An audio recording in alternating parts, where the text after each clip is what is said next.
If you've put off becoming a part of the wireless society because of its complexity, be put off no more.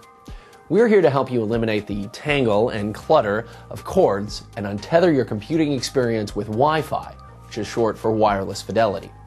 In order to go remote, as we mobile Wi-Fi users call it, make sure you've got 3 key elements. 1. Mobile broadband or DSL connection from either your cable or phone provider. 2. A box like this, also known as a Wi-Fi router or an access point. 3. A desktop or laptop with a wireless card. Well, what are you doing just sitting there? You ready to begin your setup? When a customer sets up wireless for their home, the first step for a user to get internet access is to set up service with their broadband provider, such as their telephone company or cable operator. They'll be provided a DSL modem from their telephone operator or a cable modem from their cable operator. From there, they'll connect that device to their wireless access point or their wireless router. Now we're ready to marry the two and get them to recognize one another. From your control panel, select the Wireless Network Setup Wizard. Here you'll name the network, run the wizard, and secure your connection. First things first, you'll need to get your TCP IP address from your internet provider. It'll be a set of numbers that look like this. At this point, you want to make sure that your computer recognizes the new device and that it's seeing the right router. Sometimes our PCs pick up on our neighbor's router signal and we may log on to their router without even realizing it. Keeping this in mind, you'll want to make sure no one else can access your wireless connection.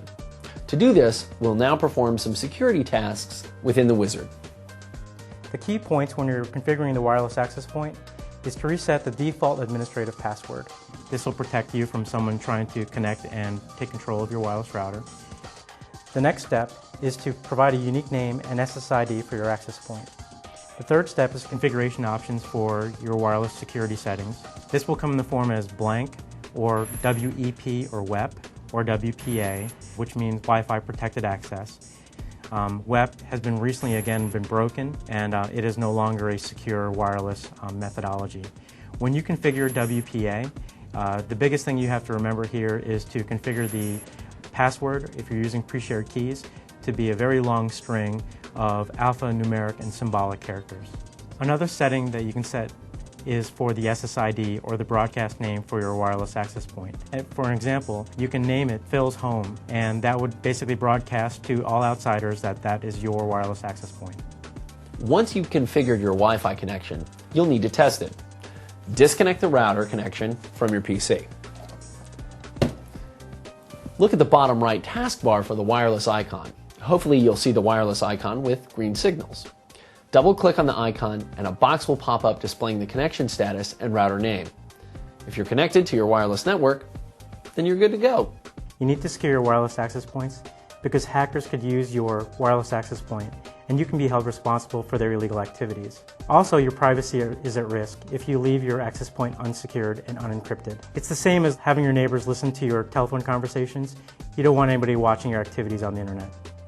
One last tip before you're off to join the rest of the Wi-Fi world. Be wary of public wireless connections or hotspots. Places like coffee shops and restaurants that advertise free Wi-Fi typically don't have encrypted traffic between you and the router.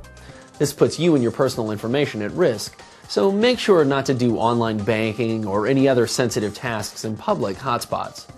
Basic surfing is okay, but anything else you'll want to wait until you're on a secured network. For more information, please visit this link.